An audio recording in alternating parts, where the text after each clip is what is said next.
Good morning on the West Coast, good afternoon on the East Coast, and happy days everywhere in between. Today is Tuesday, June 24th, and as I always say, it's a beautiful day to have a webinar. Oh, by the way, happy summer, everyone. Happy freaking summer. My favorite time of the year. Hopefully you guys have good plans this summer. I'm John Yarrington, CEO of the Performance Driven Marketing Institute, a 501c6 not-for-profit trade association dedicated to promoting, protecting, and advancing the direct-to-consumer and performance-driven marketing industries. And on behalf of the entire PDMI family, it's my pleasure to welcome you to yet another fun and exciting episode of the PDMI's seasonal webinar series, brought to you today by the PDMI's Women's Leadership Council.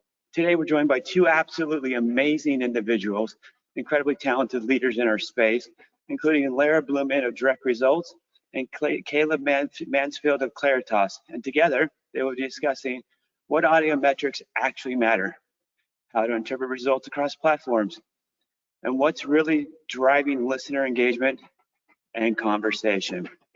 However, before we get started, please allow me to do a little housekeeping. If you'd like to ask a question, I would encourage you to do so. Please use the control panel located in your, please use the questions tab located in your control panel. Please also know you're welcome to ask questions throughout today's conversation, but we'll hold all replies at the end of our discussion this afternoon. Alrighty, folks, with that said, Lara, Caleb, the mic is yours. Take it away and have a great conversation. Thank you, John, so much for that introduction, and thank you everyone for joining us today. We're excited to dig into a topic that's really top of mind for many marketers right now. Let's face it, there's been so much growth in the audio space, but with that, just as many questions around measurement. With more tools, more data, increased media fragmentation, it's just not always clear what to trust, how to interpret the data, or even which questions to be asking in the first place. At Direct Results, we've seen this firsthand as an agency that's been buying, strategizing, and optimizing audio for over 18 years. We've worked closely with Claritas in recent years to really bring smarter, more accountable measurement solutions to our clients. That's why I'm thrilled to be joined by Caleb Mansfield from Claritas, who's really helping to lead the charge in making audio measurement more actionable, more accurate, and more transparent. So today we're going to cut through the noise. We're going to break down where measurement stands today, what to watch out for, and what lies ahead. So with that, let's just dive right in. Ready, Caleb? Yep, thank you for having me. Yeah, absolutely. I think we should just get started with really laying it out there. The audio landscape as it stands right now in the measurement space. What tools are available? What are you seeing, Caleb? Yeah, so I think there's a common misconception that I think recently has started to be demystified, is that audio is not a measurable space, or at least not as measurable as social or search or programmatic display, et cetera. And that, is simply just not true anymore. I think a decade plus ago that may have been the case, or more difficult to measure. But now we have a ton of great solutions out in the market that make audio just as measurable and just as transparent as some of the other media forms that I just mentioned. On the digital side, both on podcasting, streaming, and programmatic, audio is fully measurable through pixel-based solutions. So what that means, similar to Facebook, for example, if people on the panel have used, or on the call have used Facebook before, advertisers just have to place a pixel on their site or send us information through their app or application, and then the media partners can run a pixel or a tracker as well on the creative or media, and we can now tie those exposures and data points together to get one-to-one attribution. So it's really saying device A heard an ad and then converted. We can do that cross-platform as well now in the audio space. So even without a click, even without a banner or video, we can still measure just a listen through conversion or impression. And then on the broadcast side, we've definitely started making strides to make that more accurate. We'll talk about it a little later, but and when I say broadcast, I'm talking about traditional audio broadcast over the radio, over the air. We've made a lot of strides in making that more visible and a lot more, a lot more ways to actually see performance. It's a little different as we don't have exposure data for each impression, but we're still working on solutions to make that more accurate and show performance that way. So tons of different solutions, and then we'll talk about how AI is advancing that as well. But a lot of fun solutions are in the works on the AI side of things. I think a lot of folks are really yearning for better solutions in broadcast measurement. It's an area that's been slower to evolve, but I think there's really a lot of momentum happening right now, which is exciting to see. Caleb, where do you see these solutions provide the most reliable insights today, and where should marketers be a little bit more cautious or aware of limitations? Yeah, so I think on the digital side, we're in a great place. I think almost all the insights you're receiving on the digital side are reliable because they're coming directly from metadata that we're receiving from publishers on the media side, and then from the advertisers and agencies on the conversion side. So it gives us a ton of information to be able to connect impressions to conversions. And so there's a lot of great insights that we can grab on the digital side. I do think a few limitations on the broadcast side, as I mentioned, we don't get that digital impression or exposure level data. And so we are doing more modeling on the broadcast side. And then the other thing I would mention in terms of where the limitations are is that there are still some channels that are not attributable, at least by third-party vendors. So YouTube, I think, is the one that comes up the most. They're still only offering their own first-party internal attribution. We call those systems black boxes, similar to a Facebook or a Google search, where they don't allow for third-party vendors. But besides, some of those bigger companies that don't allow for, independent attribution, the limitations are getting smaller and smaller on the audio side, which is great to see. So Caleb, with all these tools available now, how do you think brands and agencies should realistically think about what audio measurement can and can't prove today? And what's a healthy mindset going into a new audio campaign? Yeah, I think at least if you're using a third-party attribution provider, you can understand, how much performance audio is now driving. So you can see, I ran a campaign for 1 million impressions, for example, and we had this many conversions. So you can ensure that your audio dollars are actually going to good use and are leading to actionable KPIs and conversions. It's not just brand lift anymore, or people are going to my site. It's actually, my audio campaign drove this much revenue or this much ROAS, or however you look at success as an advertiser or agency. So that is now available in the audio space. And I think that's how brands have started to think about audio, is this actually a medium that it leads to a return on ad spend. I think where it's going and where it's starting to go is not just, okay, does this drive actionable revenue, but does it drive incremental revenue, and that, which we'll talk about later on in the call. And then how does this compare to my other channels that aren't audio? How does this compare to CTV, to social, to search, et cetera? And we're making major strides in the industry right now to kind of push forward what we call multi-touch attribution, or some call it MMM, media mix modeling. So that's where I think the industry is going. But a healthy mindset, I think, going into an audio campaign is, does this campaign meet the goals of my other media, right? We want to make sure that audio is performing just as well or better as other forms of media, and what we've seen so far is it does, and often tends to outperform. Podcasting is a great channel to test if you haven't before. Listeners tend to be, very loyal to the podcast hosts and the companies that run the podcast. And so if they recommend a product, they oftentimes at least go to check it out. And so, that's a great type of media to test out if you're looking to find, loyal users, especially for direct-to-consumer clients and advertisers that are really focused on those bottom funnel events like online purchases. It's really amazing to see what's evolved just to get more precise with the data and to be able to compare the different channels that are really measuring on the same platforms in most cases. So now that we've grounded everyone in what's available, I'd like to go a little bit deeper on some of the key challenges that brands face today. John, if you can go on to the next slide. So Caleb, from your perspective, what's the state of the union today? How mature is audio measurement really? Yeah, I think from a pure attribution state, audio measurement is on the mature side of the spectrum. I think there's a lot of confidence around audio measurement now. I think, as I alluded to, where some of the growth needs to come from in the audio space is around beyond the attribution, just pure attribution. So incrementality, multi-touch attribution.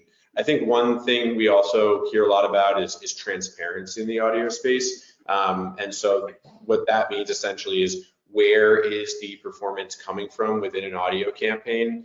We see this a lot on the podcast side, where clients will run what we call like run of network campaigns, where they're targeting 100 different podcasts. And we see performance is great, but which podcast within that is it coming from? Or on the streaming side, which channels are they listening to?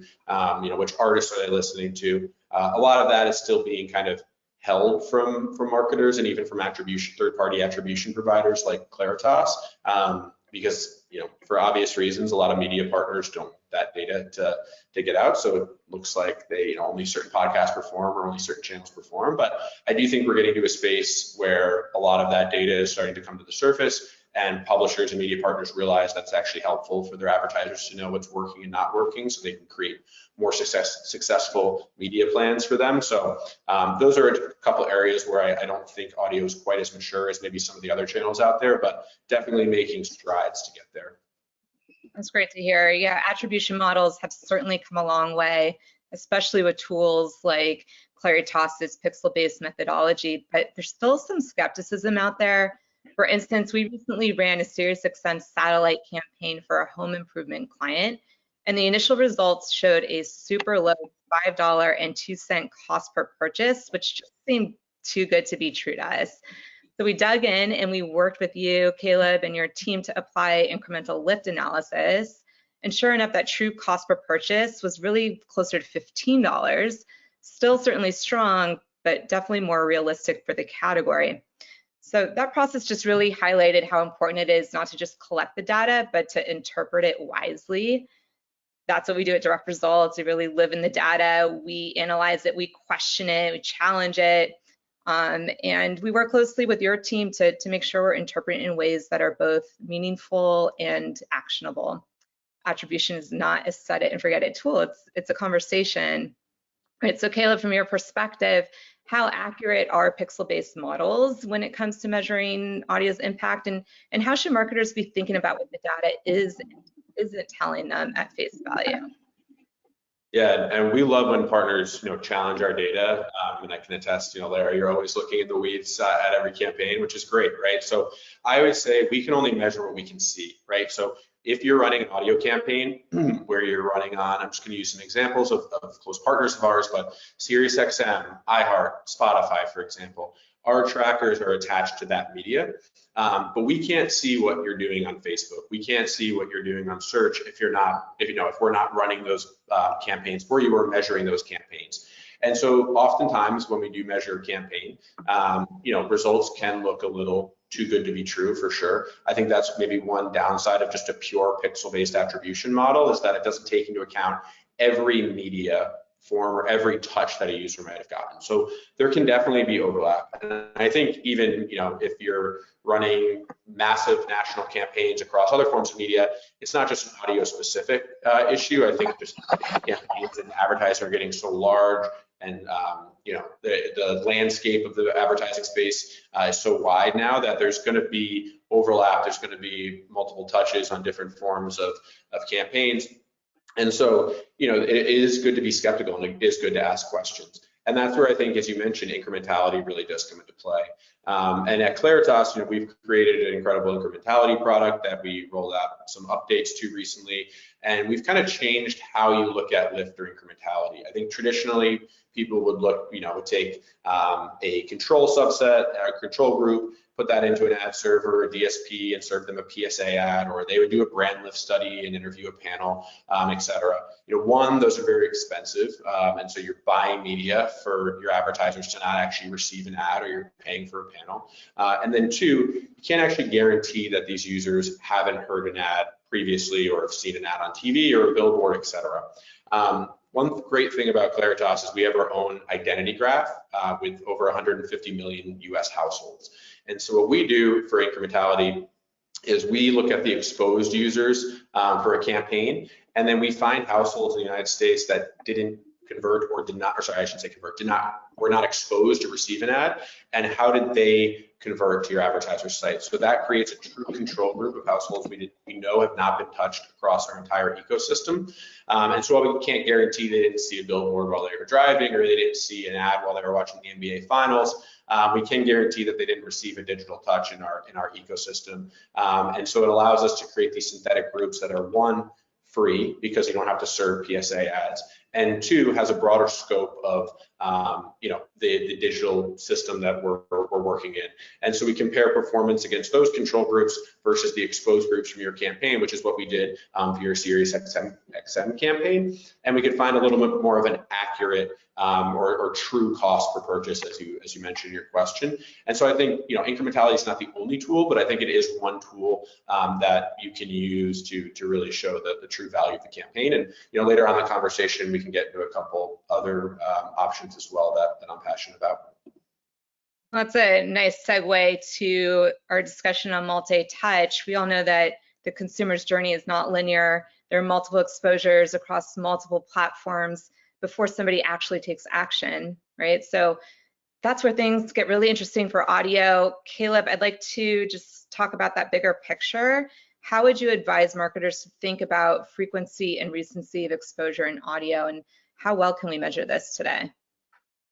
Yeah, I think frequency is becoming more and more of a conversation. We recently rolled out a tool that we call, everybody laughs at the name, we call it FLIRF, but it stands for frequency lift, or frequency lift impact. And basically what it shows you is, where is that ideal frequency? Where do you start actually seeing a drop off in performance? So different measurement partners have been starting to think about frequency more and more, not just as a global term and like we recommend that frequencies are 2 to 4, but actually looking at historical performance and seeing where performance starts to drop off from a frequency perspective. So if you reach users 8 times, do we see a lower conversion rate, or is it 10 times? And what we've actually seen is that more media partners are under touching their users. So actually the frequencies are too low, where they could actually reach them more often. It totally depends on the advertiser and what they're selling, et cetera, the industry that they're in. But on average, frequencies have been a little bit on the low side. And then in terms of recency of exposure, I think conversion delay is becoming a very big topic of conversation, not just in the audio space, but everywhere. How long does it take a user to convert? I think a lot of advertisers expect to have results within 2 to 3 days of their ad being served. But what we found is that the sweet spot for users to convert, and again, totally depends on the KPI in the industry, but is anywhere from 10 to 16 days. And so it is really important for advertisers to think about that when they're running a campaign is, hey, you're not going to really understand the true value of your audio campaign until probably 2 to 3 weeks after the campaign launches. So those are some just interesting points that I think start to touch on that multi-touch journey of a campaign. Absolutely. I know that for so long, a lot of attribution models have followed the 8-minute attribution window or 10-minute attribution window. And when you think about, when you tune into audio, you're most likely not acting on an ad while you're driving in a car or while you're doing chores and have, your earbuds in your ears. So love that insight. Also the insights on frequency. I think a lot on this webinar would find very interesting in applying to, how they think more strategically about their buys moving forward in their strategy. I'd like you to elaborate a little bit on multi-touch attribution. You could explain the purpose of that and how broadcast radio really comes into play with multi-touch. Yeah, so I think there's 2 ways to think of multi-touch. As a third-party vendor, we're thinking of it this way, essentially meaning, we want to look at all of your media. We want to look at all of the partners you're running on. And instead of just saying this was the last, company who reached you, or this was the last media form that reached you, meaning last touch attribution, we're giving them the credit. We're going to look at a bunch of different data points: when the ad was served, the delta between when the ad was served and the conversion actually occurring, the likelihood of the user actually hearing the ad. So there's a ton of things that come into play when you think of multi-touch. And so we're taking all of the data points from all campaigns when we're doing our multi-touch attribution that we're measuring, and we're using machine learning and AI algorithms or AI models to essentially give credit, give partial credit to different creatives, different media partners, different types of media, instead of just saying this media partner gets this conversion, this media partner gets this conversion. So that's a very high level version of what multi-touch attribution is. The difficult thing on the audio space, and we've kind of alluded to it, is that the traditional broadcast audio portion is just so much different than the digital part. So when we're running a broadcast campaign, you have your spot logs, your post logs, and you know essentially what DMA it ran in, excuse me, how large the DMA is, how many times that ad ran, but you don't know that this iPhone received this ad or this desktop received this ad at this time, at this IP address, et cetera, right? And so it makes broadcast just totally different than digital. Digital, we know that every impression, we get a timestamp, we get an IP, we get a device type, a user agent, et cetera. We don't know who the user is, that would be against privacy policies, but we do know a lot about that impression. And so the real question when you're thinking of radio as a whole, if you're bringing digital and traditional together, is how do you compare the two? And so what we are actually working on right now, and it's going to be rolling out in a couple of weeks, is a multi-touch solution that does. And how you do that is you actually have to scale back the digital side because we just don't have those, digital touch points from the broadcast side. So instead of looking at digital, on the impression level, we're now going to be looking at digital at the DMA level for our multi-touch attribution, which is what we look at for broadcast. And so we're actually going to be modeling out, how audio performed at a DMA level to get a holistic look at how your audio campaign, performed when comparing digital to broadcast. So while it's not a perfect solution because we can't, get impression level data on the broadcast side, we are at least going to be able to show incremental lift from each media type. So you can say podcast drove 20% of the conversions, streaming drove 30% of the conversions, and traditional broadcast drove 50% of the conversions. And we're taking a bunch of data into account: when the ad ran, how many times the ad ran, and where it ran, et cetera. So that's what we're kind of building out and should be out by the end of July. I think we'll actually put audio in a more level playing field to some of the other media types like social, like video, where they've been working on solutions like this for a while. I think, big picture, like a year or two down the line, ideally, we're going to start to get we're going to start to get data from the search companies. We're going to start to get data from the social companies, TV companies, and a third-party vendor could do that kind of analysis. Unfortunately, we can't right now. So what I would say to any agencies or advertisers on this call is you can still do your own form of multi-touch or MMM modeling MMM on your end, whereas you can request this raw data from all of the different partners you're running with. So ask Facebook for your raw conversion data, ask Google for your raw conversion data, push back if they say no, it's your data, and then also ask for it from the audio side of and you can do your own model. You can know when these households or these IP addresses received an ad, when they converted, ask for order IDs, ask for revenue values. That's all data that Claritas and a lot of attribution providers provide on the audio side. That will make all these different types of media more apples to apples, and you can actually create your own models on your end and figure out which portion of the buy, how much credit you're going to be giving to each platform. So we're seeing a lot of partners like Direct Results start to do this and implement this on their end. I think it's going to show, luckily for the audio space, that audio performs a lot better than the industry thinks it does, and we'll kind of bring it on the same playing field as some of these other more traditional media types.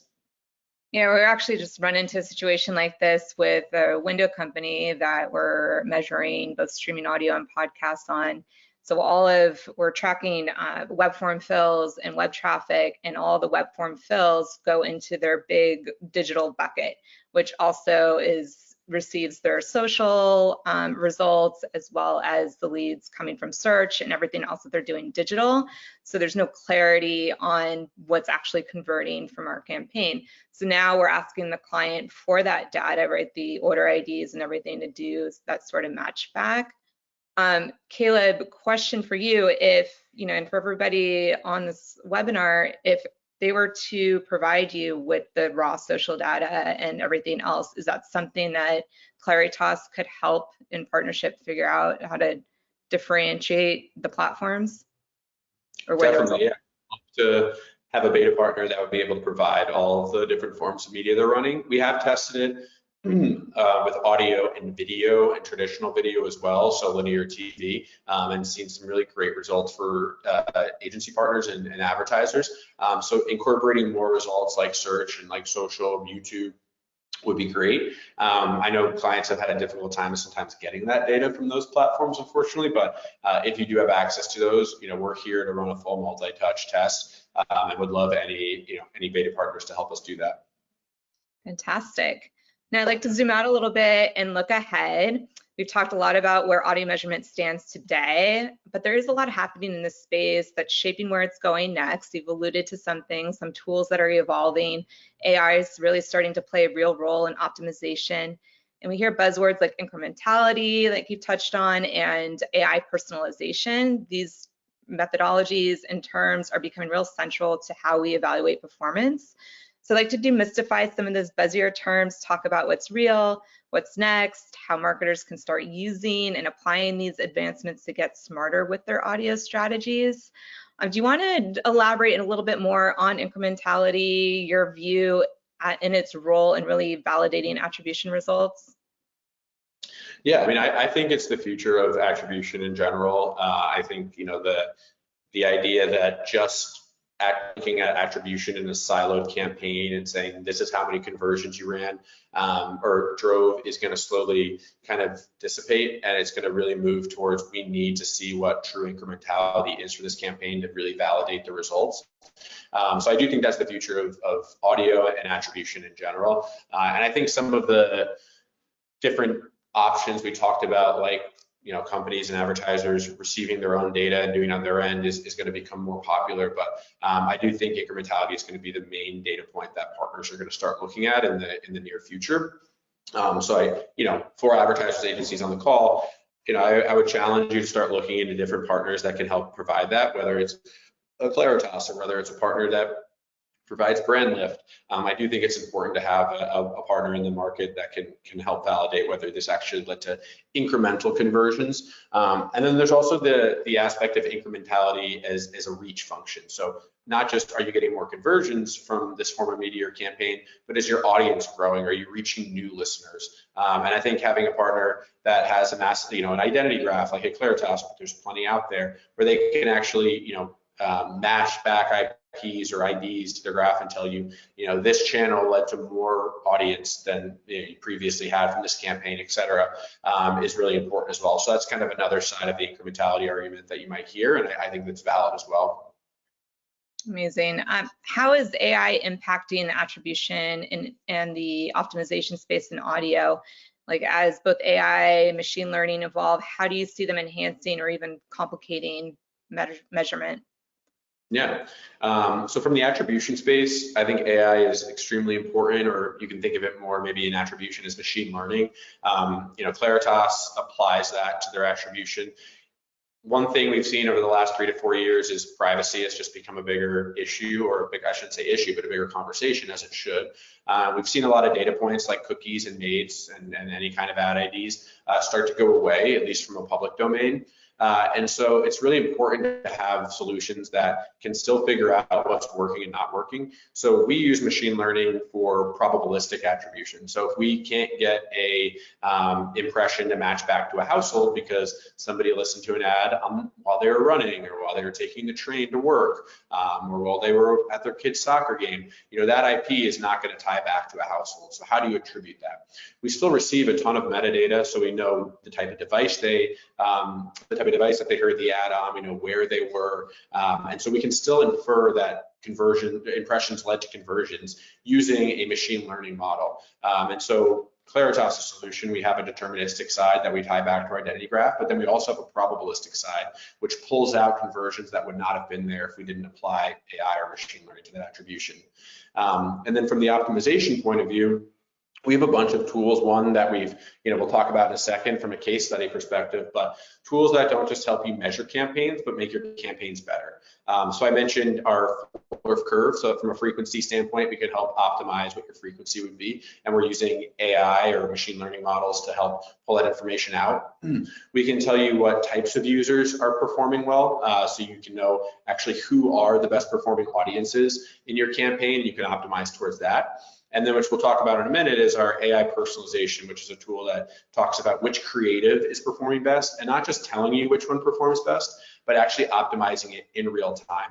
So when I say in real time, I'm not saying the creative is being created in real time, but we have a set of pre-approved creatives, and there's AI technology tied to the campaign that's essentially saying, if you are this user in New York at 2:30 on a Tuesday, and it's 102 degrees out, which it is right now, it's crazy, you should receive this ad. Whereas if you're in LA and it's a beautiful, 70-degree day and it's 11 a.m., you should receive this ad, right? And so, a lot of people have heard of DCO, which this is a variation of. We call it AI personalization because there's no rules with this solution. You're not saying if you're in LA, you receive this ad. If you're 35 to 45, you receive this ad. If you have this household income, you receive this ad. It's truly saying, here's 25 ads, and then let's use AI technology to decide which ad a user should get. And we've seen incredible results with this solution. So I think more and more, partners in the market are going to start to emulate products like this, where really using AI to help optimize and help for decision making. That's not to say that AI should have should take lead in every component. I still think human media planning is really helpful, and also from a creative creation standpoint, this is more just from once a campaign goes live, how can we optimize it in real time instead of optimizing it mid-campaign or post-campaign, basically when it's too late and you've already wasted half of your buy and half of your money on that buy. So that's what we're trying to kind of remove from the equation. And we'll have a case study that we'll dive into in just a moment here that will kind of portray a little bit more of what Caleb is talking about with those emerging tools. Caleb, do you want to talk a little bit about the AI personas that Claritas is using now? And I think that's like a newer development that might be exciting to our audience. Yeah, definitely. So one tool that Claritas has had forever, and if you've taken marketing in college, you might have come across it, is Prism segments. And so these essentially are audience segmentation tools within our identity graph that help kind of define different households and audiences across the United States. There's 68 Prism segments, so a large portion of the United States falls within each Prism segment. And so we've essentially taken the data points from those Prism segments, and we've created AI personas around each segment. So now you don't just know what the overview of the segment is, this age group, this household, where they live, etc. You can actually now talk to the audiences. You can help ask them questions around what would help in terms of advertising for you to actually convert or be sold to. You could have focus groups, and I think we're seeing personas more and more over the across the advertising industry. You can create personas for yourself, and you can put it on as a widget on your browser, so that you can get recommendations in terms of what type of music you should be listening to, what new shows you should be watching, where you should be shopping, etc. So I think personas are becoming a more popular thing, and they're a fun way to kind of interact with AI. It does scare some people, but I think if you're using it for a way to give you more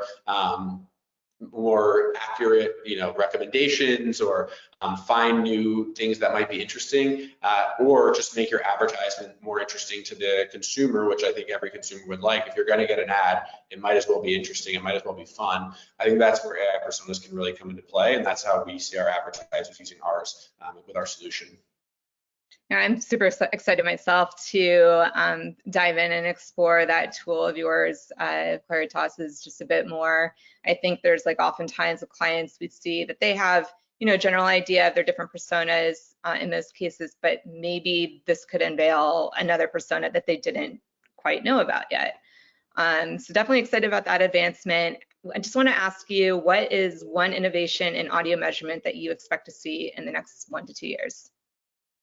Yeah, so I think I alluded to one of them, and not to repeat the term again, but I think true multi-touch attribution is going to really be a game changer for the audio space. And like I said, that should be rolling out at least with our company the next month, and I think maybe in the next 1 to 2 years. I think on the traditional radio side, I think there's the opportunity now that we've seen digital be so successful for large media partners to try to innovate and make broadcast, traditional broadcast, more similar to digital, where we actually are getting data points and we can analyze truly how successful audio is in the broader scope, meaning like over the air. We're already seeing that, at events, so we can measure we can measure campaigns at sporting events or concerts and things like that. So I do think there's a lot of room for the traditional broadcast space to grow, and I think it'll make it easier to measure and hopefully lead to a lot more ad dollars there.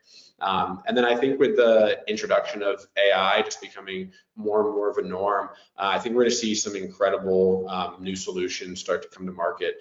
One of our partners, Barometer, has created really interesting solutions around brand safety.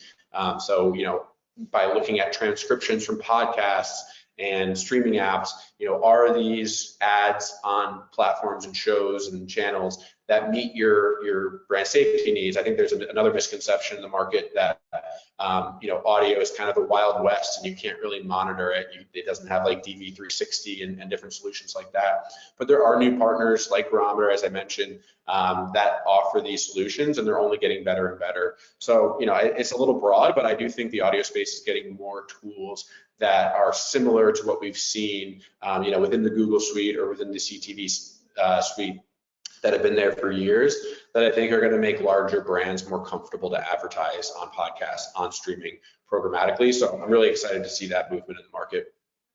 Really exciting stuff. Thank you for sharing that. So we've talked about how AI is impacting attribution and optimization in audio. Now, as we mentioned on the last slide where Caleb was talking about AI personalization and triggers and all of that, we have a real life example here. This was a campaign that was done for a multi-market medical chain in collaboration with Katz Digital and Claritas. Previous years, this is a client that we've had for 6+ years at Direct Results. Previous years, we've done basic targeting, audience targeting using audience segments like PPO insured and household income. In this instance, we had the same goal of driving appointment volumes, set appointment goals for each market. And the approach was we developed a multi-layered audio campaign with Katz Digital in the same 7 key markets as previous years. We produced 42 tailored creatives, 6 different creatives per DMA, leveraging Claritas's AI to really personalize the creative by region, listener behavior, and those real-time triggers like weather and time of day. Mid-flight, the campaign was optimized using Claritas's learning technology, AI creative optimization, just to double down on which ads were those top performers. The campaign tracked 2 events. We tracked web visits and the schedule online button clicks, which took the user directly to a page to schedule their appointment. As a result, we saw 197% lift in campaign performance from the previous year, 20,000 new leads, these were the schedule online button clicks, and a 35% increase in cost per lead. So Caleb, I'd love to dig a little bit deeper into how the AI-powered optimization worked in practice here, since this is such a key part of driving performance. I'm sure some folks watching are curious about a couple important aspects. For one, since we started with creatives thoughtfully personalized to triggers like weather and time of day, could you explain to the group how the AI ensures it doesn't lock in too quickly on just a few top performing versions? Like, how does it keep exploring other creative options mid-flight to truly maximize, campaign performance? Yeah, it's a great question. I think it's one of the downfalls of traditional DCO is that, if you've ran DCO in the last 5 years, what different vendors and partners will do is that they'll look at, 2 weeks worth of data, they'll pick the top 5 performing creatives, say there's 20 creatives, or in this case, 42 creatives, and they'll just move all impressions that way. What that doesn't take into account is that performance, things change, performance can change. There could be different reasons why, an ad starts performing better out of the blue. We've ran tons of campaigns where just based on news or changes to the weather or things like that, bottom performing creatives all of a sudden start being top performing creatives, or at least average performing creatives. And so what our solution does is, yes, it definitely skews impressions towards the higher performing creatives, but it never completely turns off any creative. So it will still continue to serve creatives to users. The other thing to think about is that higher performing creatives are kind of a macro thing if you think about it. So this creative could be performing well because 80% of your impressions could be going to the audience that responds to this creative. However, there could be a really small subset that actually, where one of your bottom performing creatives speaks to that audience. Our solution actually creates thousands of micro audiences within the broader audience and is serving creatives against each of those. So while you are targeting, one line item with one audience, I'm just using that as an example, our AI technology is breaking that audience up into thousands of micro segments, and it's serving all these creatives to them. So maybe the top performing creative works for most users, but it doesn't for a small subset of users for whatever reason, whether that's geographical or socioeconomic or whatever it might be. And so it's important that you don't just turn off creatives, because you're basically saying, the users who didn't like our top performing creative are now going to get that one anyways, because it's just easier to turn off the bottom 10 creatives and just target the top 3 creatives. And so that's something that AI can do that a human never could. We can never break down a single audience into thousands of audiences and serve 42 creatives against those audiences. That's millions of differences of combinations that AI can do in milliseconds. It would take a human years to be able to pull something like that off. So I think that's where we're really seeing the benefits of AI optimization tools like this, and it's going to lead to incredible results like you're showing on this slide. So is that how you would isolate incremental impact of the AI optimization specifically versus like seasonality or any external events? Like, is that how we can be more confident in that the AI was the main driver of the KPI improvements? So actually what we do is we turn on AI optimization for, by default, 90% of the impressions. And then for 10% of the impressions, we just serve a random creative. So there's no optimization, but it is a creative that you or your advertiser approved. So it is a creative for your medical chain company, but we're just not optimizing. We're just serving a random creative. So you can actually see performance for the 10% of impressions that were randomly served, and then 90% of the impressions that were optimized. And that's where you get this 197% lift. So the baseline is actually still a branded creative. It's just not being optimized to the specific user or impression, I should say. And so it's pretty incredible that you're still seeing these results, because usually when you see a lift, you're thinking of a control group or a PSA ad or someone who didn't receive an ad. This is actually showing a medical chain ad for the control group, just not AI optimized, and then a medical chain ad that is optimized by the AI, and we're already seeing incredible lift there. So that number can also be changed. So if you'd like to do 80-20 or 70-30, we're happy to do it, but we usually do 90-10 as our default. Interesting. Yeah, I think that's definitely makes a lot more sense to me now. Hopefully everybody on the call as well. So team, as we wrap up the conversation, we want to leave everyone with some practical takeaways. John, if you could jump to the next slide. Measurement in audio can feel overwhelming, especially with all the different tools, models, data points out there. So to help simplify things, I'd like to ask Caleb a few rapid fire questions just to give you all a bit of a playbook as you think about how to approach measurement more strategically. Firstly, Caleb, what are the most common mistakes brands are making when setting up their measurement strategies? Yeah, I'd say one kind of, piece of advice where I've seen a lot of mistakes being made is make sure you define what success is prior to the campaign being started. We see all the time partners will place 5 pixels and track a bunch of different KPIs, which is great. I would always recommend that. But then when push comes to shove at the very end of the campaign, they decide they didn't receive enough of one of these events for this to be considered successful. So work with your attribution partner, talk to them about what success looks like, so that during the campaign they can offer optimizations, they can point you in the right direction in terms of what's working, what's not working. So I think kind of going at it blinded a little bit is a mistake that some partners make.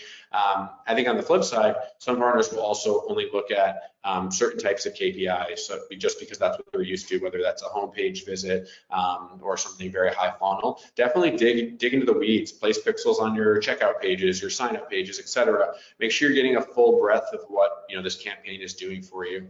And then lastly, make sure you have the scale to run this campaign, right? Not a lot of times clients will come to us and say, hey, can we run a 10,000 impression campaign or a 30,000 impression campaign? We definitely can. But we want to make sure you're set up for success. So you want to have impression volume so that you can drive conversions. You also want to make sure it lasts long enough, right? So that campaigns can, as I mentioned, last that 10 to 16 days at least to get those initial results from the beginning of the campaign. So there's a lot of common mistakes. I feel like people are getting better and better, which is great. But those are a couple things that we come across often. Yeah, and something else that's come up recently with our team and a client is they updated their website recently, and that wasn't communicated to us or the publishers, and so it just the pixels just started not firing. So I think it's really important to set those expectations, whether you're a brand or you're on the agency side. Communication is like super important. So if there are updates to the website or any changes that needs to be, brought to surface as soon as possible to not disrupt the pixel tracking. Okay, anything else here? I would say, Caleb, maybe if you can give advice to marketers who feel a bit overwhelmed by all the noise, like all the traffic sources that are driving people to their website, how do they navigate that in their attribution, their metrics? Yeah, I alluded to it a little bit earlier. I think, unfortunately, or not unfortunately, but I think it's just reality that there are so many different sources of media nowadays that there is going to be some overlap. So I think having a conversation with your data teams, your analysts, and talking about, hey, how can we get data from all these different sources into one place so we can look at it side by side. I think just making that first step will make it feel less overwhelming, even if you haven't created a model yet or figure out exactly how to analyze every piece of data. I think just having everything in a single source, whether that's a DMP or something that you build internally, is going to at least move you in the right direction, or at least help you think, okay, this is possible. It's not just 20 different sources giving me 20 different numbers anymore. It's one source. I have all the data in one place, and we can kind of make an internal decision about how we're going to look at that data. I think more and more advertisers and agencies are doing that, and I think it's going to lead to a lot more simplified way to kind of look at your media. Agreed. I have to ask you, Caleb, if you could just wave a magic wand, what's one thing you would fix or add to audio measurement today? I think it would be, I've mentioned the word a couple times, but I think it would just be transparency across the board. I think if all platforms would offer third-party attribution so that you're not relying on the platform to tell you how you performed, such as a Facebook or other partners like that, and I think we'd be in a lot better space. And I think it would also give advertisers more confidence in their media plans.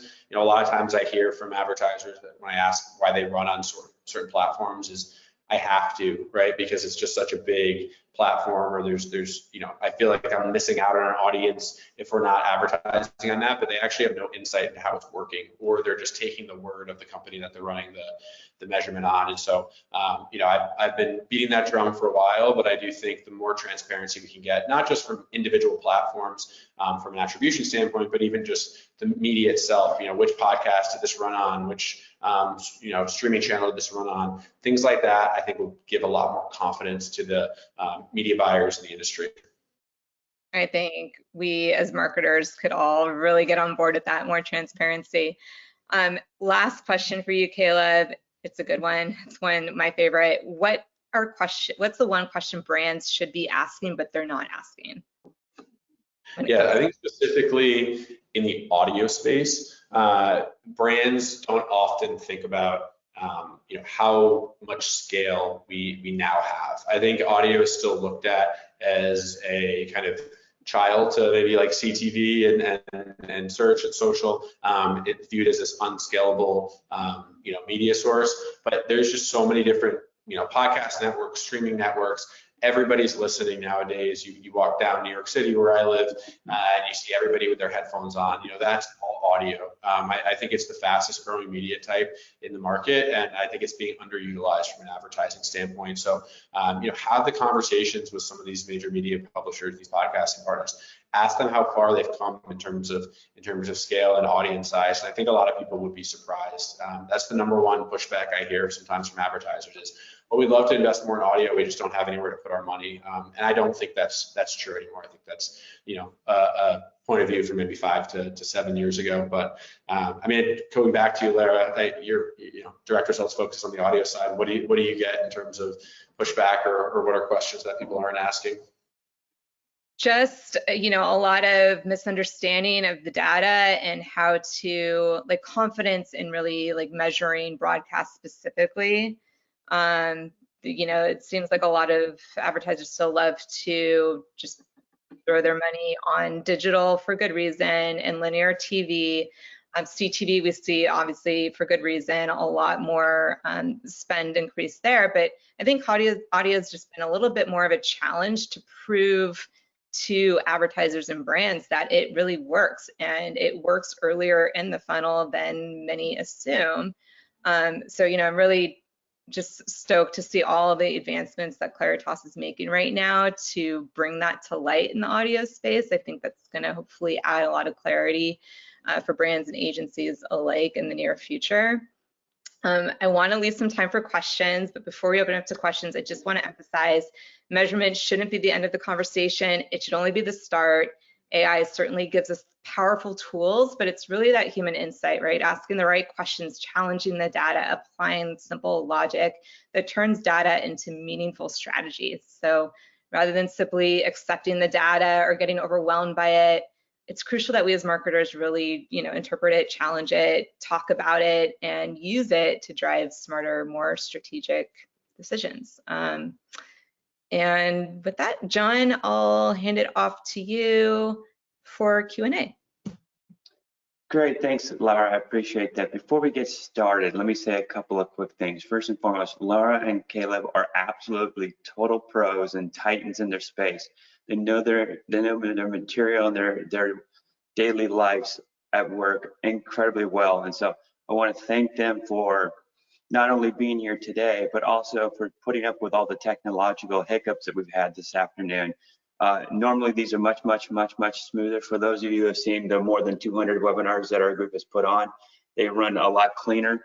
And we just had a series of technical hiccups today that just piled on top of them, piled on top of them, piled on top of each other. But Lara and Caleb did not break stride. They were total pros all the way through. So I'm sending them both virtual high fives right now and just saying you guys get the 5 stars of the day. So thank you very much. Thank you, John. Worth. With that said, we have some great questions, and let's start off with this one.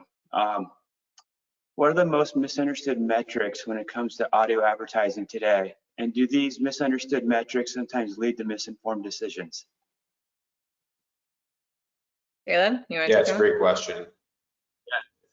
So from our side, and it's tough to answer because we give these metrics, right? So I'm not saying we're not responsible, but I think it's how you use the metrics you receive, right? So I think just relying on conversion rates can be a total misconception, and I see it all the time. Clients will come to us and say, hey, this podcast had this conversion rate and this one had this. Should we move our media dollars to podcast B because I had a higher conversion rate?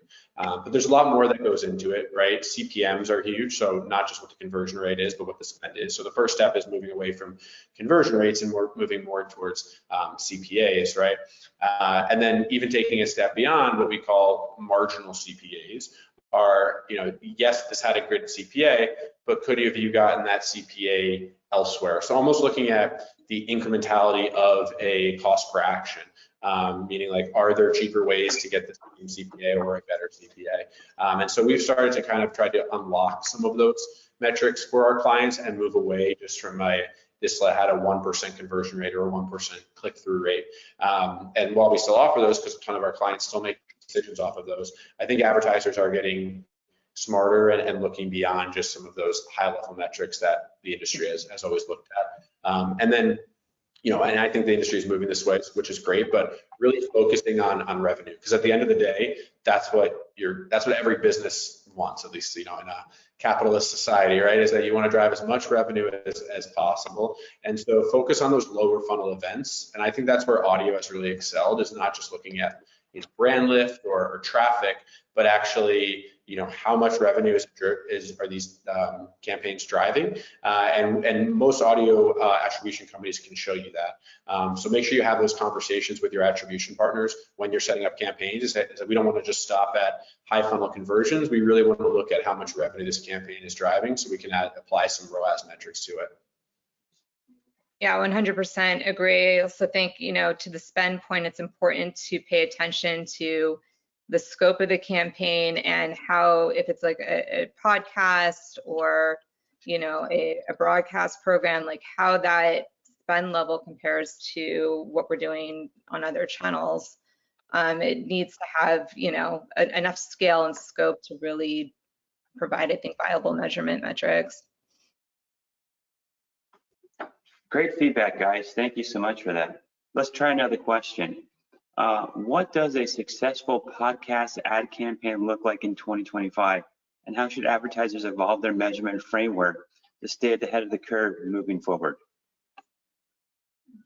It's definitely a loaded question. I mean, I think a lot of that's going to depend on what your KPIs are personally. And that's kind of why I mentioned earlier is make sure you set you set what your success metrics are prior to going live. I do think if you're testing a new form of media, so if you haven't tested podcasts, it's good to kind of dip your toes and just see what you can get initially, but make sure that you know what you would deem successful. I think from a podcast specific point of view, we could have a whole nother webinar around podcasting, but there's so many different ways to buy podcasting. I think a lot of partners, for a lot of advertisers, it's a misconception that you need to go direct. Buy direct podcasts, which means you buy a single podcast, which is great. And like I mentioned earlier, there's a lot of loyalty around specific podcasts. I'm not saying don't do that, but I also think taking a hybrid look at not just saying I want to buy this podcast, but saying I also want to look at financial podcasts, so what we call contextual buys, where you're buying podcasts around a idea or around a specific audience instead of just a single podcast. Look at both point of views when you're running a podcast campaign, right? Have some direct buys, talk to hosts and have sponsorships. I think all of that is great, but it's going to be expensive, right? Those CPMs are going to be dozens and dozens of dollars, where you can get some cheaper media on the contextual side, work with long tail podcasts, is what we call some of the cheaper podcasts. They perform extremely well. And the great thing about that is that you can focus on context that works, right? If you're a healthcare brand, you can target beauty podcasts, or you can target health-focused podcasts, and we've seen a lot of success there as well. So definitely don't just focus on the top 10, 20 podcasts that you think everyone listens to, because the industry is so much broader these days. Yeah, I was just going to make that point. I mean, don't rely too heavily on CPM. Of course, CPM is important, but you can use, broader run a network campaigns with targeting to help balance the CPM.